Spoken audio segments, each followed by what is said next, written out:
সহকর্মী রেদওয়ান শাওন, সরাসরি চলে যাচ্ছি সেখানে। শাওন, জানাবেন যে বাংলাদেশের স্কোয়াড কেমন হতে পারে এবং সাকিব আল হাসান, লিটন দাস থাকার কোনো সম্ভাবনা আছে কিনা?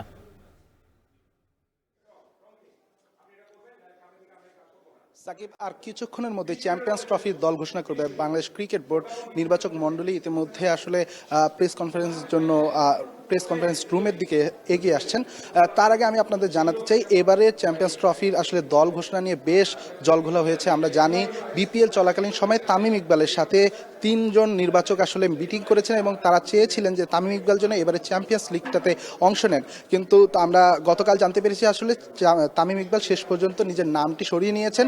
একই ক্ষেত্রে সাকিবের ক্ষেত্রেও আমরা ব্যাপারটা একই রকম দেখেছি। সাকিবের বোলিং অ্যাকশন নিয়ে একটা প্রবলেম ছিল, যেটা নিয়ে বিসিবিও আসলে দ্বিধাদ্বন্দ্বে ছিল তাকে শেষ পর্যন্ত রাখবে কিনা। কিন্তু যেহেতু সাকিব আল হাসান তার দ্বিতীয় পরীক্ষায় আসলে পাশ করতে পারেনি এবং তিনি নিজে থেকে আসলে বিসিবিকে জানিয়েছেন এবং নিজের নামটা আসলে সরিয়ে নিয়েছেন। অন্যদিকে এবারে চমক হতে পারে আসলে চ্যাম্পিয়ন্স ট্রফিতে লিটন দাসের না থাকাটা। দীর্ঘ সময় ধরে আমি যদি দেখি লাস্ট 13 ইনিংসে আসলে কোনো হাফ সেঞ্চুরির দেখা পাননি লিটন দাস ওয়ানডেতে। সেক্ষেত্রে আসলে লিটনের নামটা বাদ পড়বে এমন একটা গুঞ্জন, জোর গুঞ্জন শোনা যাচ্ছে এবং লিটনের জায়গায় আসলে জায়গা পেতে পারেন পারভেজ হোসেন ইমন। এবং আমরা আরও জানতে পেরেছি এবারের যে চ্যাম্পিয়ন্স লিগে আরও একজন তারকার নাম, যিনি আসলে একসময় বাংলাদেশের হয়ে দুর্দান্ত খেলছিলেন, কিন্তু বিগত কয়েক মাস ধরে আসলে তিনি ব্যাট প্যাচে যাচ্ছেন, আসলে তার সময়টা খারাপ যাচ্ছে। সেটা হলো পেসার শরীফুল ইসলাম। তার নামও কিন্তু কাটা পড়ার নাম গুঞ্জন আমরা শুনতে পেয়েছি। এখানে 4 জন পেসারের মধ্যে থাকতে পারে তাসকিন আহমেদ, আমরা যতদূর জেনেছি তাসকিন আহমেদ, নাহিদ রানা, তানজিম সাকিব এবং মুস্তাফিজুর রহমান।